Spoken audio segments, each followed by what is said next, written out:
저는 지난주에 이어서 같은 본문을 가지고 하갈에게 나타나신 하나님은 어떤 분이신가에 대해서 함께 은혜를 나누려고 합니다.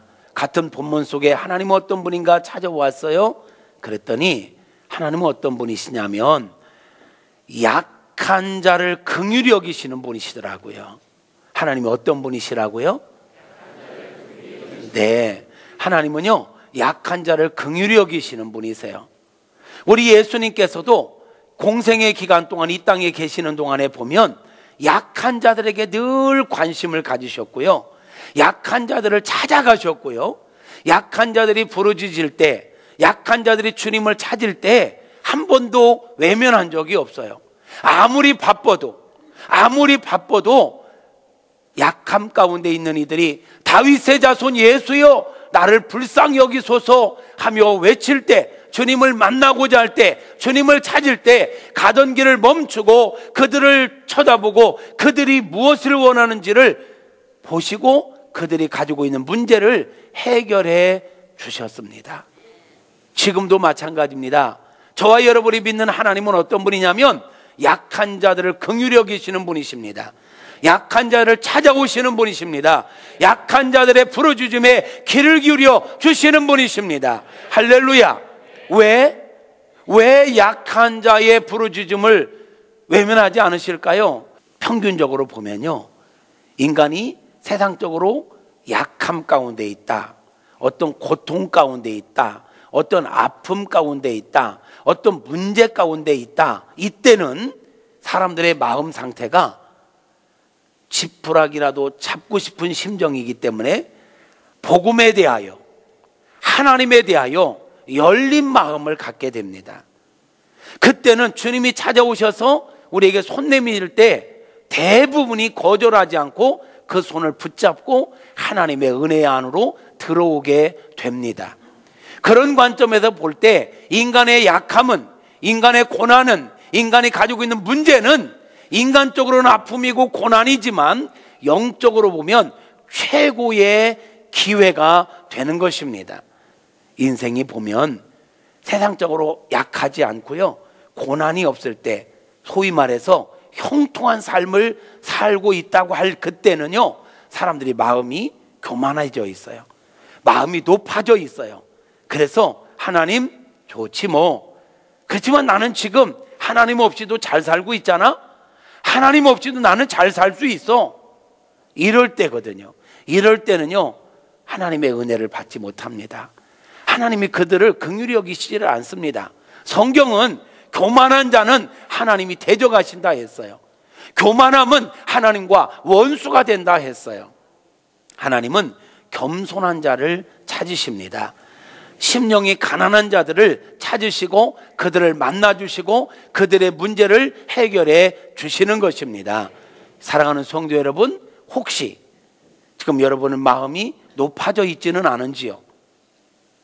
하나님 없이도 살 수 있다라고 착각하고 있지는 않은지 묻고 있는 것입니다. 지금 하나님께서 하갈에게 찾아오셨잖아요. 언제 찾아왔습니까? 하갈이요, 교만하고, 그래서 자기 주인, 여주인을 막 멸시하고 무시할 때는요 하나님 안 찾아오셨어요. 그런데 그렇게 막 교만 떨다가 오만방자하게 살다가 주인에게 핍박을 받고 두려워서 이제 도망자 신세가 됐어요. 그래서 도망자로 광야를 헤매면서 나름 생각을 했던 것 같아요. 아이고, 내가 어찌하다가 이 신세가 되었는가? 내가 내 주인의 집에서 내 자리를, 내 신분을 망가가지 않고 내 자리를 지키며 겸손하게 살았더라면 편안했을 텐데, 대우받았을 텐데, 예쁨 받았을 텐데, 내가 내 신분을 망각하고 내 자리를 망각하고 교만 떨다가 주인에게 대들다가 주인을 멸시하다가 내가 이제 도망자 신세가 되었으니 아이고, 내 신세, 내 인생 이렇게 이제 초량하구나, 가장 비참한 자리까지 내려온 거예요. 그때 우리 주님이 그를 찾아가셨잖아요. 하갈에게 가셔서, 하갈아, 네가 어디서 왔으며 어디를 향하여 가느냐 라고 질문할 때 8절을 보니까 하갈이 이렇게 대답해요. 함께 볼까요? 8절 시작. 이르되 사레의 여종 하갈아, 내가 어디서 왔으며 어디로 가느냐? 그가 이르되 나는 내 여주인 사레를 피하여 도망하나이다. 이렇게 대답해요. 자, 대답이 달라졌어요. 집에서 자기 여주인을 막 멸시하고 이럴 때, 그때는 주인을 주인으로 인정하지 않는 거예요. 무시하는 거예요. 그런데 지금 고난을 만나 도망자로 낮아진 자리에 오다 보니까 내가 있어야 될 자리가 어디인지, 내 신분이 뭔지 다시 한번 깨닫게 된 거지요. 자, 지금 도망자 신세예요. 때로는 우리가 만나는 이런저런 아픔, 이런저런 고난, 이런저런 문제, 그런 문제를 만날 때 고집 부리는 것은 될 대로 되라지 뭐, 한번 해볼 거야, 이렇게 고집 부리는 건 미련한 것입니다. 미련하다는 말을 못 알아듣는 것 같은데 어리석은 것입니다. 그런 어려움을 만날 때는 빨리 나를 돌아봐야 돼요. 나의 소위를, 나의 언행을 돌아보면서 어디서부터 잘못됐는가, 내 문제가 어디서부터 시작됐는가, 내가 혹 신분을 잃어버리지는 않았는가, 내가 내 위치를 잃어버리지는 않았는가, 내가 있어야 될 자리를 잃어버리지는 않았는가, 그거를 깨닫고 돌이킬 때, 그 자리로 돌아갈 때 하나님의 은혜가 시작되는 것입니다. 하나님의 기적이 시작되는 것입니다. 사례가 집에 있을 때, 교만할 때, 자기 신분을 잃어버리고 자기의 위치를 잃어버렸을 때는 아무런 일도 일어나지 않았습니다. 고난만 찾아왔습니다. 핍박이 찾아왔습니다. 그래서 도망자가 된 것입니다. 그런데 하갈은 그때 깨닫습니다. 돌이킵니다.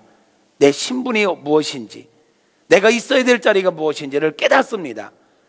낮아졌을 때 주님은 찾아오셨고 질문하셨고, 그때 그는 정답을 얘기합니다. 내 여주인 사례를 피하여 내가 도망하나이다.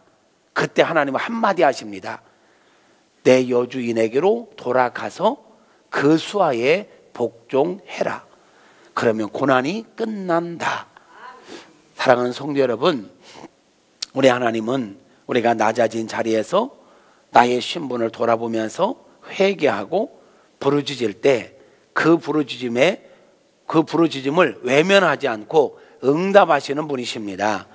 오늘 말씀 10절과 11절을 보면 이렇게 말씀하네요. 함께 읽어볼까요? 시작. 여호와의 사자가 또 그에게 이르되 내가 내 씨를 크게 번성하여 그 수가 많아 셀 수 없게 하리라. 여호와의 사자가 또 그에게 이르되 내가 임신하였은즉 아들을 낳으리니 그 이름을 이스마엘이라 하라.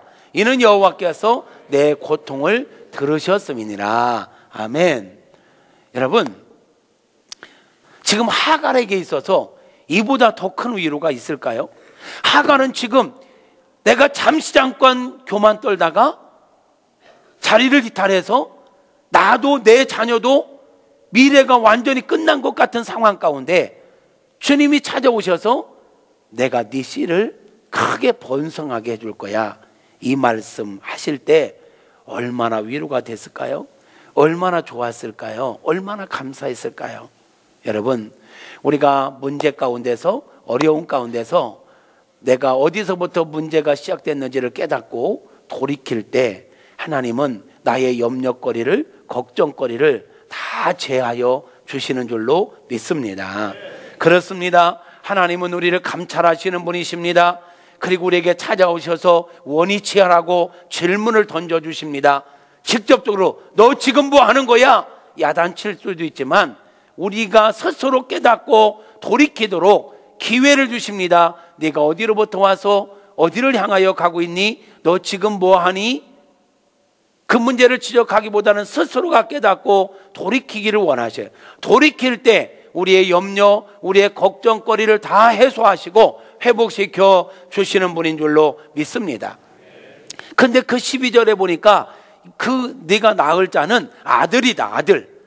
그 이름을 이스마엘이라고 해라. 이는 뭐라고 얘기합니까? 여호와께서 내 고통을 들으셨음이니라. 하갈이 도망자로 있으면서 성경에는 나오지 않지만 눈물로 회개하지 않았겠습니까? 하나님, 제가 미쳤었나 봐요. 내가 착각했어요. 내가 신분을 잠시 잠깐 망각했어요. 내가 임신은 했지만 내가 그렇게 교만 떨 일은 아니었는데, 내가 지금 내 신세가 이제 어떻게 될지 모르겠습니다. 나와 내 자녀 이거 어떻게 해요? 눈물로 기도했던 것 같아요. 그러니까 주님이 오셔서 이름을 지어주시기를, 이름 아들인데 이스마엘이라고 해라. 그 뜻이 뭐라고요? 이는 내 고통을 들으셨음이니라. 아니, 여기서 조금 더 나가 볼까요? 조금 더 나가 볼까요? 하나님께서 이런 이름을 주신 이유가 뭘까요? 하갈아, 네 아들 이름을 이스마엘이라고 해. 이는 여호와께서 내 고통을 들으셨다라는 의미야. 그런데 이제 앞으로 이스마엘을 부를 때마다, 이스마엘을 볼 때마다 하갈은 무엇을 생각하게 되느냐면, 내가 내 신분을 잃어버리고 내 자리를 잃어버리고 이탈하면, 교만 떨면 고통을 맛보게 된다. 이것을 잊지 말라는 거예요. 그러니까 이스마엘을 볼 때마다 지금 처절하게 눈물로 회개하고 고통 가운데 있었던 이 장면이 생각나지 않겠습니까? 그러므로 하나님께서는요, 그 이름 하나를 통해서도 그를 위로도 하시지만 앞으로 똑같은 잘못을 범하지 않도록 그런 이름을 주시기도 한 거라는 거예요. 하나님께서 하시는 일은 참 이렇게 우리를 배려하시고 우리의 먼 미래까지 생각하시며 우리에게 가장 좋은 것을 주시는 분이신 줄로 믿습니다. 할렐루야. 사랑하는 성도 여러분, 진정으로 지혜로운 자는요, 이 세상에 우리를 교만하게 하는 그것들을 의지하는 자가 아닙니다. 그 모든 것들을 주시기도 하지만 빼앗을 수도 있는 전능자 대신, 인생의 주인 대신 하나님을 인정하며 사는 것, 이게 지혜자의 삶인 줄로 믿습니다. 사랑하는 성도 여러분, 하나님의 은혜를 받을 수 있도록 심령이 늘 가난한 자들이 되시기를 바랍니다. 겸손한 마음으로 살자라는 얘기입니다. 분명한 건 저와 여러분은 지금 하나님께서 베풀어 주시는 최고의 은혜는 아직 받지 못한 자들이에요. 하나님께서 지금까지보다 더 놀라운 은혜를 우리에게 주시려고 준비하신 줄로 믿습니다. 그 은혜를 사모하자고요. 그 은혜를 갈망하자고요. 예수님 목마릅니다. 아직도 나는 갈급합니다. 아직도 나는 배고픕니다. 주님의 은혜가 더 그립습니다.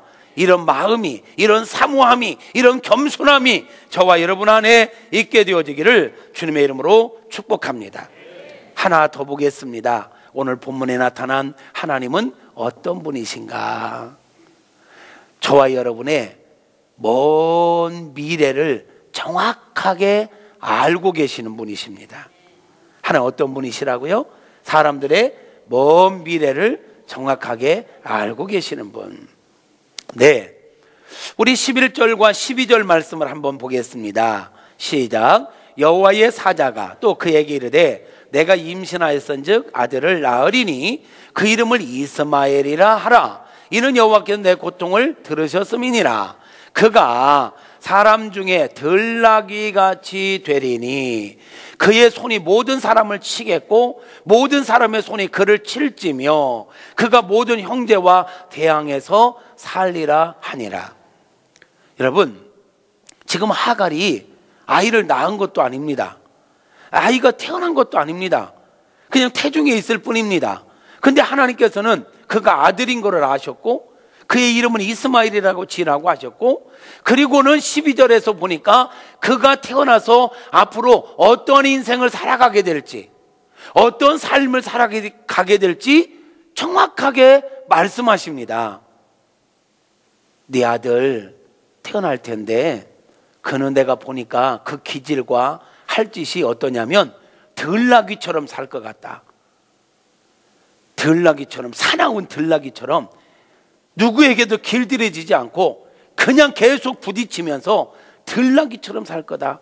그래서 그는 많은 사람들의 그의 손은 많은 사람들을 치겠고 또 많은 사람들도 그를 치고 그 형제와 대항해서 살게 될 거다.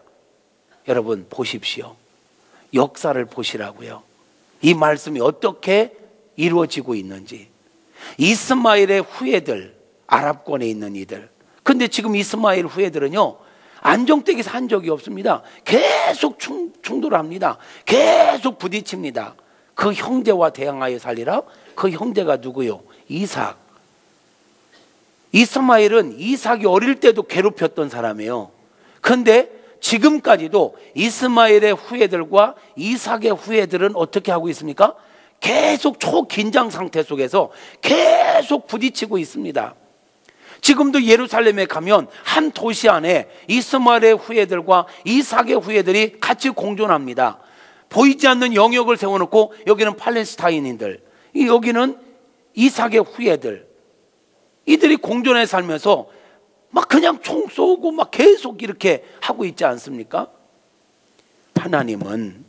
우리의 하나님은 인생의 먼 미래를 정확하게 알고 계셔요. 이삭이 야곱과 에서를 갖고 날 때도 하나님은 야, 쌍둥이다. 근데 동생이 그 형 것을 빼앗을 거야. 이러면서 그들이 어떤 인생을 살아갈 건지 말씀하시지 않습니까? 그렇습니다, 여러분. 하나님은 저와 여러분의 먼 미래도 아시는 분이십니다. 역사하시는 분입니다. 근데 여기서 우리가 한번 정리하고 넘어갈 게 있습니다. 그렇다면 우리가 뭐 이렇게 몸부림칠 거 없잖아. 결국은 우리 인생이라는 게 하나님의 계획 안에 세팅되어져 있는 거 아니야? 하나님의 계획 안에 그대로 이루어지는 거 아니야? 아닙니다, 여러분. 하나님은 우리를 처음에는 완벽한 존재로 만들었습니다. 그런데 아담과 하와가 죄를 지으면서부터 우리 안에 죄성이 들어오기 시작했고, 그때부터 하나님 주신 자유의지를 가지고 선을 따라가는 게 아니라 악한 본능을 따라 원수 마귀가 지배하는 대로 살아가게 된 것입니다. 그렇게 살아가는 인생은 쉽게 말하면 이스마엘처럼 들나귀 같은 인생이 되는 것입니다. 들나귀 같은 인생. 우리 팔자는 쉽게 표현할게요. 우리 인생들의 모든 팔자는 들나귀 같이 살 수밖에 없는 그런 존재가 되었던 것입니다. 그런데요, 하나님은 우리를 그냥 내버려 두지 않고 예수 그리스도를 보내주셨습니다. 이제는 예수 그리스도를 믿음으로 말미암아 우리를 새 사람으로 만들어 주신 것입니다. 고린도후서 5장 17절에 보니까 이전 것은 지나갔으니 보라 새 것이 되었도다. 우리는 예수 안에서 새로운 피조물이 된 것입니다. 할렐루야. 들나귀처럼 살 수밖에 없는 우리 인생들이었습니다. 그런데 하나님은 그런 우리들을 위해서 독생자 예수님을 보내주셨고, 이제는 예수님을 믿고 구원받은 우리들은 그런 들나귀처럼 살 존재가 아니라 하나님의 축복의 통로로, 구속사의 주인공으로 살 수 있는 기회를 주신 것입니다. 그런데 그냥 내버려 두면 안 됩니다. 우리 마음이 원하는 대로, 내 생각대로 살면 안 됩니다. 왜 우리가 예수님을 믿어야 됩니까? 왜 우리가 성령 하나님의 인도하심에 민감하게 반응하며 따라가야 됩니까? 내 육체의 본능대로 살면 들나귀 같은 인생이 되는 것입니다. 내 욕심을 채우기 위해서 끊임없이 부딪히고 다투고 대항하며 살게 되는 것입니다. 그런데 우리 안에 계신 성령 하나님께서 우리를 그렇게 살도록 내버려 두지 않고 끊임없이 감동하시며 말씀을 통하여 우리를 인도하십니다. 그 우리가 하나님의 인도하심 따라 살아가면 들나귀 같은 인생이 아니라 축복의 통로로 살아가는 것입니다. 그리스도의 향기로 살아가는 것입니다. 세상의 빛과 소금으로 살아갈 수 있게 되는 것입니다. 그렇기 때문에 우리는 내 마음대로 사는 게 아니라 성령의 인도 따라 살자는 것입니다. 내 감정대로, 내 경험대로 살 게 아니라 하나님의 진리의 말씀을 따라 살자라는 것입니다. 왜? 들나귀 같은 인생이 아니라 축복의 통로로, 선한 영향력을 끼치는 자로, 통치 대행자로 인생을 멋지게 살 수 있도록 하나님께서 우리를 그쪽으로 인도하시기 때문인 것입니다. 들나귀같이 살 수밖에 없는 우리 인생들이 예수님을 믿음으로 말미암아 새 사람이 된 것입니다. 새로운 피조물이 된 것입니다. 완벽한 사람이 된 것입니다. 그렇게 살아가도록 성령 하나님께 끊임없이 우리를 이끄시는 것입니다. 그러므로 우리는 믿음으로 산다는 게 뭐냐? 하나님의 말씀을 따라 사는 것입니다.